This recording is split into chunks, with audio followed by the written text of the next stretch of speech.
आखिरकार वो खबर आ गई जिसने पिछले एक महीने से जो चिंता के बादल घिर आए थे उन्हें कुछ हद तक कम करने का काम किया है। दरअसल अलग अलग मीडिया सोर्सेज के हवाले से रिपोर्ट निकलकर आ रही है कि भारत एक बहुत ही ज्यादा हाईली सिक्रेटिव प्रोजेक्ट पर काम कर रहा है, जिसके तहत भारत की सरकारी हथियार निर्माता कंपनी भारत इलेक्ट्रॉनिक लिमिटेड यानी BEL एक खास तरह का टॉप सिक्रेटिव हथियार तैयार कर रही है। और ये हथियार है एक रडार जिसका नाम होगा शस्त्र। जी हाँ, शस्त्र नाम का ये रडार होगा, जिसकी खास बात ये है कि ये स्टेल्थ टेक्नोलॉजी को काउंटर करने के लिए बनाया जा रहा है। मतलब कि जैसे F-35 या Su-57 जैसे स्टेल्थ लड़ाकू विमान जो दुनिया के किसी भी डिफेंस सिस्टम या रडार को चकमा देकर किसी भी देश में घुसकर कार्रवाई को अंजाम दे सकते हैं। ऐसे टॉप स्टेल्थ लड़ाकू विमानों को डिटेक्ट करने के लिए इस शस्त्र नाम के टॉप रडार सिस्टम को डेवलप किया जा रहा है भारत इलेक्ट्रॉनिक लिमिटेड के द्वारा। और बताया गया है कि ये सब तैयारियां हो रही है चीन के J-31 लड़ाकू विमान को काउंटर करने के लिए। साथ ही कुछ दिनों पहले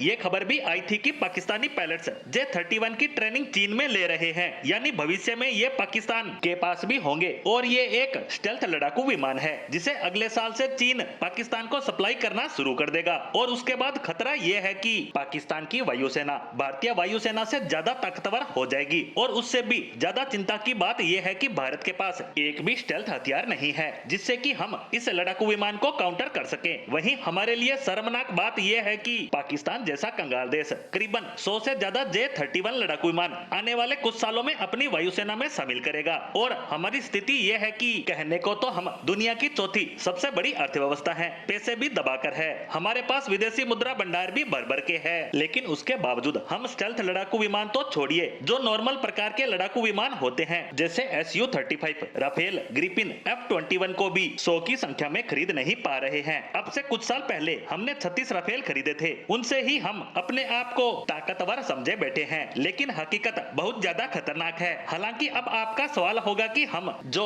ये रडार सिस्टम तैयार कर रहे हैं इससे हम चीन पाकिस्तान के स्टेल्थ लड़ाकू विमान को रोक पाएंगे। तो देखिए, हमारा ये रडार सिस्टम 100% प्लान के हिसाब से तैयार हो जाता है और हम एक एक कर इन लड़ाकू विमानों को रोक भी लेते हैं, तो भी ये हमारी हार होगी। और ऐसा इसलिए क्योंकि सेना की भाषा में कहा जाता है अटैक इज बेस्ट डिफेंस। किसी भी सेना को डिफेंसिव नहीं होना चाहिए, हमेशा अटैकिंग बने रहना चाहिए, क्योंकि जब आप डिफेंसिव होते हैं तो आप कितना भी प्रयास कर लें आप जमीन खोओगे, लेकिन जब आप अटैक करते हैं तो भले ही आपके अटैक सफल ना हो जिससे आप जमीन कब्जा सकते हैं, लेकिन अगर आप जमीन नहीं कब्जा पाओगे तो इस बात की गारंटी भी रहती है कि आप जमीन खोओगे नहीं। वहीं डिफेंसिव होने पर अपनी जमीन खोने का डर बना रहता है। ऐसे में भारत का इस रडार का निर्माण करना तो अच्छी बात कही जा सकती है, लेकिन हमें इसके साथ साथ स्टेल्थ विमान को सेना में शामिल करने पर तेजी से ध्यान देना होगा।